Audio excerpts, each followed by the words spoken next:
Ayan, isang mapagpalang araw po sa inyong lahat. Andito naman po muli ang Lingkod Sir TV page muli nagbabalik ayan. At shoutout muna sa aming team Strikers, ayan. At pasensya na kayo kanina nung mag-live ako at napakahina po ng ating signal, hindi kinaya kaya nag-upload na lang ako ng short video. At ayun nga ang aking patanong kung itong si Vincent ay kalinga pa. Pero maraming sabi na kalinga pa raw naman. So ang ano dito ay bakit kailangan pang i-vlog si Rina ay wala na sa kalingap, no?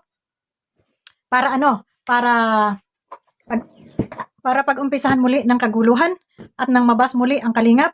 So dapat ay para sa aking opinion, opinion ko lang to para sa akin lang, na hindi na dapat i-vlog itong si Rina ng mga narito sa kalingap. Dahil ito, si Rina ay nasa kamay na ng mga anti-kalingap. So ipabaya na lang sana nila para wala ng gulo. At bahala na sila dyan kay Rina. So, yun, pero hindi yan ang topic natin, ano ko lang kasi kanina ay naputol yung ating signal. Topic natin ay si Bupil, na kung saan ay parang, ba nangyari dito kay Bupil? Si Bupil ay nireaksyonan niya si Kuya Ande about dun sa paglabas ng hinaing ni Kuya Ande na di umano ay siya ang tumutulong sa kanyang pamilya. At ito ay nireaksyonan ni Bupil na itong kay Bupil hindi ko malaman kung pangbabas ito o panggigigil o payo. Parang halo-halo na So, pakinggan nga natin. Mariko reaction lang ako sa iyong video. To. Una-una, may pumunah ang topic po natin dito kasi Kuya Andy, na mayroong matindi pinagdadaanan at ako ay nagbibigay lang po ng aking opinion. Ano po, tungkol sa ating mga kaproblemahan. Lahat naman po tayo ay nakakaranas ng mga kaistasan, kaproblemahan sa buhay, lalo na sa hirap ng buhay, lalo na sa hirap na makikipaglaban natin sa hamon ng buhay. Ano po, nandiyan yung mga kagipitan, andyan yung mga talagang, alam niyo na yung mga kaproblemahan, hirap sa pera, ayan. Pero bago yan, bago natin paligid pa Kuya Andy, ako muna po ay magpapasalamat. Thank you po sa lahat ng mga nagbigay ng organiko sa mga viewers na puso nagbigay sa akin, guys. Masaya naman ako, nakibalik para sa akin, nakikita ko ng aking conversation. Talagang puno-puno ng pagmamahal. Di ba? Ang ganda guys, puro puso. Wala kayong mababasa dyan ng mga negative. So, ayun. Sa mga, namumula mga puso, ayan, siguro sa mga commentator, ganun na lang ang gawin ninyo. Pag galit kayo, doon sa aming kinukuda, siguro ang grip face na lang yung ilagay ninyo, i-comment ninyo. Pag masaya naman kayo, ay puso na lang, heart na lang, para naman tayo hindi maraming nagagawang kasalanan, sa ating, alam nyo kung ano yon. Yung minsan talaga tayo nakakapagmura, lalo na tayo nakakabasa ng hindi magandang comment, at lalo na pambabati ko sa atin o pambabati ko sa kalingap. So siguro maganda ay wag na lang mag-comment, at kung kayo man ay galit, ay siguro ang grip face na lang yung ilagay ninyo doon. At ayun. O pag gusto nyo naman, ay heart na lamang, So ito ang tanong. Nireaksyonan ito ni Bupil, itong kay Kuya Andy, na kung saan si Kuya Andy ay naglalabas ng sama ng loob, Yung kung baga, di natin maintindihan kung ano ang gustong ipakalhulugan ni Kuya Andy dito, personal vlog, bukas siya na sarili channel. Teka muna, muna tayo guys, wait lang. Tuloy. Sabi ko pag minsan sa pag-edit ko naman kung masaya. Masaya din ako minsan kasi nakakakita ng tulong nagkakaroon ng sponsor. At minsan hindi tayo sa nagkakaroon sa kapwa. So minsan, meron din siya inaabot sa kapwa, so minsan, so hindi madalas. So wait po. Ako mababayan din natin daan itong nagkaban. Unang-una ko magulang. Magulang ko. Ito ang bunso. Naging maramdaman si Kuya Andy dito at naiyak po. Sinunod po mga kababayan. Yan, naiyak na si Kuya Andy. Naiyak. So may pinagdadaanan sa magulang at kapatid ng bunso. So, alam niyo sa totoo lang, lahat po. Yun. Naiiyak si Kuya Andy doon sa kanyang vlog. So mga guys, kung kayo ay doon na lang kayo manood sa vlog ni Kuya Andy, at least yung inyong panonood at hindi pag-skip ng ads ay tulong na natin doon sa kanyang kung ano man yung kanyang pinagdaraanan kasi malaking tulong po yung hindi niyo pag-skip ng ads, at doon lamang po nagkaka-revenue ang isang vlogger, ang isang video, doon lang sila kumikita sa hindi niyo pag-skip ng ads, So bagamat si Kuya Andy ay may pinagdaraanan at talagang napakabigat yata ng kanyang dibdib at naisiliwalat niya dito sa social media, So ang dating dito kay Bupil or sa iba siguro ay parang parang nagpapaawa, Parang ganun yung pagkakaintindi ko. Bagamat yung term na yung aking pananalita ay ano bang magandang words na sabihin natin na hindi naman masyadong nakaka-open, Kasi yung parang nagpapaawa parang naman brutal. Hindi, mayroong siyang siguro siya ng simpatya na kailangan din niya ng tulong galing sa mga sponsor kasi nga siya ay may pinagdaraanan ding problema. Alam niyo kahit anong gawin kong ng words, yun pa rin yung binabagsakan, parang yun, nagpaparinig sa sponsor na siya ay mayroong pinagdaraanan din at kailangan din niya ng suporta, Pero para sa akin, alam mo Kuya Andy, yung mga pinagbabanggit mo na paulit-ulit na ikaw ay tumutulong sa iyong nanay, sa iyong kapatid, sa iyong kamag-anak, na kesyo mayroon isang kapatid na hiniwalayan na ng asawa at yung mga anak ay ganito, mayroon kang kapatid na aksidente ganito. Alam mo Kuya Andy, ako Hindi man, wala din akong pera. Ang inaasahan ko rin lamang, real talk, ay yung aking kakarampot na sahod dito. Sumahod man ako ng 30, 40,000. Yun ay kulang na kulang sa aking pamilya. No? Bakit? May nanay ako na lagi nasa ospital, lagi nasa doktor. Eh ngayon, awa ng Diyos, magaling-galing na. May anak ako na kumbaga ay iniwan din ng asawa at hindi nakasundo yung asawa. Yung asawa ay sumakabilang bahay, no? Sumakabilang bahay. At may 5 yung anak. Yung 5 anak na yon, ako ang bumubuhay lahat doon, no? Pero hindi ko na kailangan i-ano, no? Yung pagpapaaral, lahat. Meron din akong kapatid na hiniwalayan din ng asawa. Nasa akin din yung mga anak, nasa aking bahay. Bagamat yung kapatid kong lalaki ay nagtatrabaho, pero yung nag-aalaga ng bata, ako rin. Kumbaga, ito, daingan ha. Hindi naman ako nagpaparinig sa sponsor. Kinukumpara ko lang sa'yo na ako ay sa lahat ng iyong mga pinagdadaanan ay pinagdadaanan din ng iba at mas mahigit pa. No? Nanay ko na ospital ni mga kapatid ko ni isa, walang tumulong sa akin. Akin lahat. Ha? Yung mga apo ko, binagyo tayo, inilipad ang kanilang mga bahay, awa ng Diyos ay nasolusyonan ko. Sa abot ng aking makakaya, nakatulong tayo ng paunti-unti sa iba. Yung tumbas kaunti lamang, hindi naman tayo nagyayabang na malaki ang ating tulong. Kakaunti dahil kakarampot naman ang ating sweldo. So, parang minsan nga naisip ko na kaya't magsabit na ako ng lubi dito sa no? At magbigti na rin ako sa dami ng problema, pero hindi ko yan iniyak dito sa social media. Alam niyo kung bakit? Dito kasi sa social media, maraming klase ng tao. Mayroong makakaunawa sa'yo, mayroong sisimpatya sa'yo, pero mayroong uusig sa'yo, mayroong mangungutya sa'yo. Kaya pagdating sa problemang pampamilya, ay pwedeng sarilinin na lang natin. At kung tayo may mga kaibigan sa ating mga community or dyan sa ating mga GC, doon na lang tayo maglabas ng saloobin natin about sa pamilya. Nakisyo pati ba naman biyanan mo, tutulungan mo, pati hindi mo obligasyon ang buong mundo. No? Kaya hindi. Kahit pa yung mga kamag-anak mo, hindi mo yan obligasyon. Kailangan nila magsikap, hindi po pwede na kunyari may kita kang kaunti ay isa yun na lamang nan sa'yo ang takbuhan. No, ako ganyan ako dati, pero pinapamukha ko sa mga kamag-anak ko, may buhay din ako, may problema din ako, kumakain din ako. Ha? Kaya kung ano yung mga problema nyo, gawin nyo ng paraan. Kung ano lang yung kaunting may tutulong ko, iyon lang. Hindi yung sasabing ako ang mag-obliga ng mga problema ninyo. Aba, ano na lang, wala na lang, hindi na lang kayo kikilos kasi andito ako. Parang ganon. So, parang dito kay Ande, parang, sabihin na natin mabigat loob mo dahil dito sa iyong mga kapatid, problemang pampamilya, pero para sa akin, hindi na dapat isiwalat ito, or marami, yun nga, sabi nga ni Bupil, pwede mo silang turuan, maghahanap buhay, magtinda-tinda ka dyan, maglako-lako, magbuhay ka dyan ng maglaga ka ng mga baboy-baboy dyan, mga manok-manok dyan, makakatulong na alam niya ang problema sa atin, kung ano ang problemang malaki. Sa nakikita ko, pag mayroon silang aasahan, umasa na lang ng umasa, kahit mayroon naman silang mga kakayanan na pwedeng gawin. Nagtaka nga ako sa Palawan, ang lawak ng kalupaan. Napakaganda ng klima doon. Bakit doon sa mga paligid nila, wala man lang mga tanim na mga gulay, wala man lang silang mga at pagbibili ka ng gulay sa halagang yung kalabasang isang ay 20 pesos. Samantalang noong nabubuhay yung tatay ko doon, sabi ko sa inyo, yung mga gulay na yan, nagkakandabulok lang, mga sitaw, mga kalabasa na yan, mga pipino na yan, nagsabit-sabit lang yan dyan sa puno. Wala nang kumakain kasi nga syempre, kami naman ay mga bata pa noon, naalala ko yan, kompleto kami pagdating sa mga gulay-gulay, hindi kami naghirap. Ngayon sa panahon na yan, nung makita ko, mga garden, mga harapan nila na pwede naman paggardenan. Diyos ko, mga nakatiwangwang. At sabi ko, ano ba pinagagagawa ng mga tao dyan? Magtanim-taniman lang, mag-garden, hindi. Ay, naandun sa maritisahan ng mga hinampak. So, yan ang problema sa ating mga Pilipino, na pag tayo may aasahan, ay aasa na lang at pinapairal yung mga katamaran, no? So, yun ang mahirap. Alam nyo dito sa lugar na ito, kung nasaan ako, wala ditong kapitbahay, wala ditong kamag-anak. Hindi ka dito makapanghiram na isang takal na bigas sa iyong kamag-anak at manghihiram ka ng pera, baka may marinig ka pa. Walang ganun dito kanya-kanyang sikap talaga. Kaya wala kang marinig na naghirap, yung mga ganyan, yung kapatid, umasa doon sa kapatid. Diyos ko, wala. Kanya-kanyang sikap ka talaga dito para mabuhay ka. So, ang problema kasi sa atin, yung maling-maling tradisyon natin, na wala na, mahirap, kumukay mahirap, yun na lang, ganun na lang. Hindi na lang din na naninguha, kung sa Bisaya pa, naninguha, para umasinso naman yung buhay mo, na marami kang pwedeng gawin sa buhay dyan sa atin. Meron kang 5,000, umpisahan mo ng pagpupuhunan, maglako ka dyan ng magbitbit ka ng basket dyan, lagyan mo ng mga gulay, lagyan mo ng mga talbos, lagyan mo ng mga tuyo-tuyo dyan, ibenta mo, ilako mo, magkakapera ka, magluto-luto ka dyan, itinda mo, magkakapera ka. Bakit hindi magawa ng ating mga kapitbahay nitong ating mga ibang kamag-anak? No? Yung kamag-anak ko, meron din ako pinagalitan na ganyan. Yung mga kamag-anak ko doon, ate, wala kaming ganito, ate, ano na lang pinagagagawa ninyo? Anak kayo ng anak, tapos, alam niyo wala kayong, sus Mariusip, napagsabihan ko talaga, yung pinsan ko. Sabi ko, Inday, bakit ikay nakangangalamang diyan? Bakit hindi ka maglako-lako dyan? Magtrabaho ka. Wala akong alam, ate, na trabaho. Oh, pero marunong kang tumagay. Yun lang ate ang alam ko. Di magtiis ka. Magtiis ka sa gutom. Kasi, andyan na lang sa harapan mo. Ang gagawin mo na lang, mag-i-effort ka na lang, hindi mo pa magawa.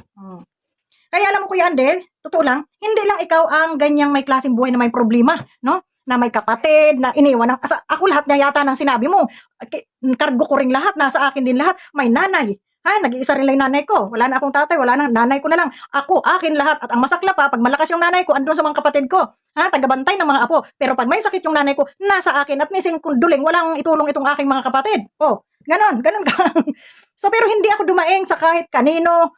Talagang pinagsikapan ko, tiniis ko. Ito lang. Yun lang. Hindi ko na sila sinanay, ito ang mga kapatid na umasa. No, nung una, ayan, sige, bigay. Umaasa sila. Nagbibigay ako. Ang tinitingnan ko, yung talagang karapat dapat tulungan. Ito, medyo tagilid ito talaga. Tutulungan ko. Pag natulungan kita, at hindi ka kumilos, para maiangat mo yung sarili mo, bahala ka sa buhay mo. Kasi aasa ka na lang. Tinulungan ka na, tapos nagpahiga-higa ka.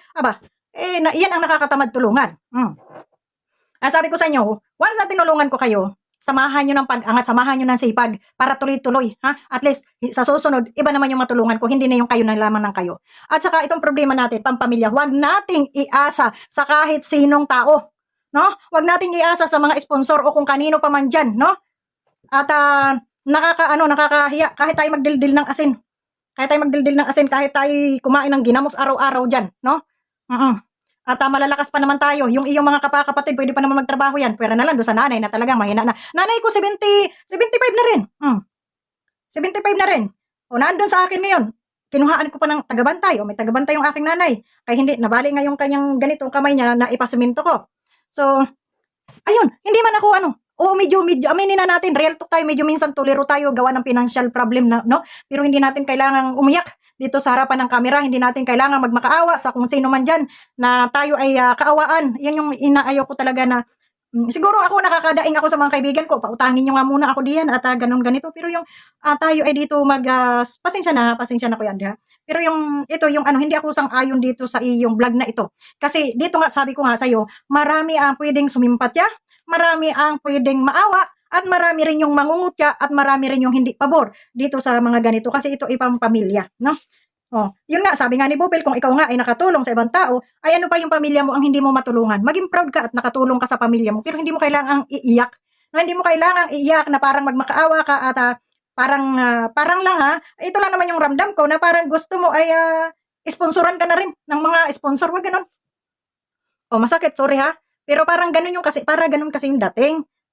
Opinion ko lang naman ito, wag kang magagalit, At sabi mo nga, lahat ng binanggit mo na ngayong nitong mga nakaraan linggo, pinagdaanan ko yan, Kuya Ande. Lahat yan pinagdaanan ko. Mayroon pa akong bahay ng anak ko na nilipad buo. Din kayo nag-uumpisa na naman ako ng mga materyales, Tapos may sakit pa yung aking isang apo. Yung nanay ko magaling na, yung bayaw ko naman ngayon may sakit. Kaya sabi ko nga, tumawag ka sa akin at baka mayroon akong maitutulong. Hindi sila humingi ng tulong sa akin, Pero nabalitaan ko lang. Tinawagan ko kanina, kay tulog naman, sabi ko tumawag ka sa akin bukas at hindi sila nag-aas ng tulong sa akin. Ako na lang ang magkusang tumulong dahil may sakit. Yun. Kaya sabi ko tawagan ako. Pero itong problema ni Kuya Ande, hindi lang ikaw may problemang ganyan, Kuya Ande, no? And ito nga. Tayo sa totoo lang. May mga pinagdadaanan. Ako man po ito, sa totoo lang po. Hindi po ako nag-broadcast lang ng aking mga kaproblemahan sa aking personal na buhay. Isa rin yan si Bupil noong nagkaroon din ng problema ang kanyang nanay. At akin ngang nabiro. Sabi ko, Maricoy, ako nga sponsoran mo sa ganito. Ano ba yung binibiro ko lang naman. Ayun, sabi niya, Maricoy, ito ipinakita rin niya sa akin yung kanyang mga problema, pampamilya.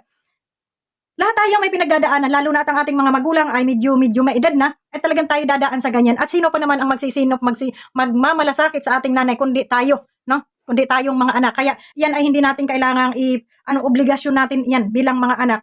At hindi natin pwedeng ipasa sa iba yung obligasyon natin sa ating magulang. Kung mo kayo sabing wala kang trabaho, mayroon kang kita, nag-YouTube ka, at hindi naman siguro meron ka na rin sigurong kahit pa paano ay mga naipundar sa pag-YouTube mo, di ba? So, wag nating masyadong i-down yung ating sarili na talagang kala mo walang-wala, no? Sa totoo lang, kung titingnan naman, mas alwan pa nga yata yung pamumuhay nyo kaysa sa buhay ko dito. Totoo lang. Kasi kayo nakakagalaw, nakakakilos kayo. Kahit kayo ay magnegosyo-negosyo dyan, pwede. Dito, hindi ka pwede nyo magnegosyo-negosyo, maglako-lako ka, magbenta-benta ka. Nako, bawal na bawal dito. Ay, dyan sa atin, napakaluwag. Lahat pwede mong gawin, pangkabuhayan. Kaya imposible naman, sa totoo lang, malalaki pa nga yung sinasweldo nyo sa akin pag kayo ay nasahod dyan sa YouTube. O, tapos may mga bigay-bigay pa kayo, may mga palipad pa kayo, may mga bigay pa kayo ng sponsor. Diba? Tapos yung problema nyo, parehas din sa problema namin. O, pasalamat kayo, pinagpala pa kayo ng Panginoon. Kaysa doon sa iba. Hindi lang kami nag-ano rin ang aming mga problema sa buhay. Pero kung tutuusin yung mga pinagsasabi dito ni Kuya Ande, lahat yan, nitong mga nakaraang buwan. Kaya minsan hindi ako nagla-live, hindi ako nag-upload. Bakit? Kasi ang hinaharap ko yung pamilya ko. Paano ko susolusyonan nang hindi ako nakakapamirwisyo ng ibang tao. At least, mabaon man ako sa utang, wala akong maririnig na sumbat sa kahit kanino. So, ganun lang yun. Marami tayong pwedeng gawin. Huwag tayong umiyak dito sa social media at para naman tayo nakakahabag na ng sobra, para naman tayong walang-wala. Sabi nga nila, huwag kang magsasabi na laging wala kang pera dahil talagang mawawalan ka. Yung sabihin mo na kahit wala, ay meron ka. Ako meron talaga akong pera. Asan yung pera ko dito? Kahit singkunduling yan, pera pa rin yan. Huwag tayo pero magsabing, ay walang-wala, hirap na hirap ako sa buhay. Diyos me. Huwag, hindi ganon. Huwag nating iiyak at huwag nating iasa ang ating problema sa ibang tao. So yun lang at medyo naanhan ko lang itong kay Bupil na to. Sa aking pamilya, sa aking kapatid, kahit po sa aking buhay, na ako po ay nagpapa-ospital. Ako po, sa totoo lang, wala po kayong alam kung ano po yung aking, meron akong sakit na pinagdadaanan, ano po. Lahat tayo mayroong pinagdadaanan. Diyos me, kung ako nga nung mga nakaraang taon talagang perming na diyan sa ospital. Buti na lang, pasalamat ako at yung aming hospitalization dito ay free. No? Kahit yung mga test na yan, na kung babayaran mo sa atin yan, may tag 60,000, 70,000, yung mga ganun. Dito ay free naman kami, awa ng Diyos. At pero, ayun, hindi man sa atin, doon naman sa ating pamilya ang ating problema. Financial ang problema sa Pilipinas, sa totoo lang. Kaya dapat maging matatag tayo, ano pa rin tayo, blessed pa rin tayo, Kuya Andy, at least kahit paano, ikaw ay malakas, at kahit paano, mayroon kang income dito sa YouTube, kahit sabihin natin ito'y pa 5,000, 10,000 monthly, kung magtrabaho ka, kikita ka kaya ng 10,000 sa isang yung mga construction ka dyan, bugbog na yung katawan mo, ha? Pagod ka na, kakarampot yung iyong sweldo. Samantalang dyan sa iyong pag-YouTube na yan, imposibleng hindi ka dyan sasahod na pinakamahina mo dyan yung mga 10K, no? Kasi kahit $200 man lang yan, o at least yan napakalaking tulong na para sa ating pamilya. At wag mo nang ikargang lahat yung hindi mo na dapat pasanin. Wag mong pasanin yung hindi mo na kayang pasanin. Yun lang kaya mo. At yung mga tao naman na yan ay may kanya-kanyang buhay, kikilos yan kung wala yang aasahan. Hindi yung lahat na lang may biyanan, may nanay, may ganito, may kapatid. Lahat tayo tumutulong sa ating pamilya. Tandaan nyo yan. Pera na lang siguro yung iba, pero ako talagang kahit singkunduling, walang naiiwan sa sahod ko. At yan ay nasa aking pamilya lahat, sa nanay ko, sa anak ko, sa apo ko. So, yun. So, ang pinupunto ko dito, ay pagdating dito sa problemang pampamilya, ay huwag na nating kalad ka rin dito sa social media. Yun na lang. At kumbaga ay nakakaano rin. At sabi ko nga, hindi lahat ay mauunawaan ka. Yung iba mangungutya, yung iba ay mayroong pangunawa, kaaawaan ka, pero parang sa akin, parang wag akong kaawaan. Parang kasi pag akong kinaawaan, parang habag ako sa sarili ko. Sa totoo lang. Kaya hindi ho maganda yung ganito. Sabagay, opinion man yan ni Kuya, hindi naglabas lang siya ng sama ng loob. So, yun. Pero doon sa sama ng loob mo, ito rin lang yung aming opinion dito sa iyong nilabas. Hindi lang ikaw ang may problema, hindi lang ikaw ang nadaan sa mga ganyang sitwasyon. Lahat tayo ay dumadaan dyan sa ngayon, pinagdaraanan. At ito sinasabi mo na pinagdaraanan mo ngayon, mas matindi pa dyan yung pinagdaanan ko ng mga nakaraang Pero maiyak man ako ay patago, no? Hindi ko na sinisiwalat dito. Dahil yun nga, sabi ko sa inyo, hindi lahat tayo ay mauunawaan. Bagkos tayo ay kukutsain pa nung ating mga hindi nakakaunawa sa atin. So yun lang, maraming salamat and God bless. At pray lang, Kuya Andy, malalampasan mo lahat yung mga pagsubok na yan sa ating buhay. Di ba nga kayo madasalin? Ako nga hindi madasalin, pero kahit paano, andyan si Lord, no? Kayo pa kaya na laging bukang bibig ay Panginoon, di ba ga? So lagi kayong naandyan sa inyong tabi ang Panginoon. Kayo ay tinitistig lamang kung hanggang saan ang inyong kakayanan at hanggang saan ang inyong pananampalataya sa Kanya. Hindi nyo ba nakikita na pag more na kayo ay laging parang talaga sa Panginoon, andyan yung mga problema ibinibigay sa inyong mga pagsubok, pero nasa sa inyo na lamang iyon kung iyon ay inyong pagtatagumpayan o bibitaw kayo, no? At iyan ay testing ng Panginoon sa atin kung kaya natin o hindi. Pero sabi nga, at kayo ay nasa puso ninyo, ang nasa itaas, lahat yan ay mapapaglampasan ninyo. So yun lamang, maraming salamat and God bless po sa atin. Bye-bye!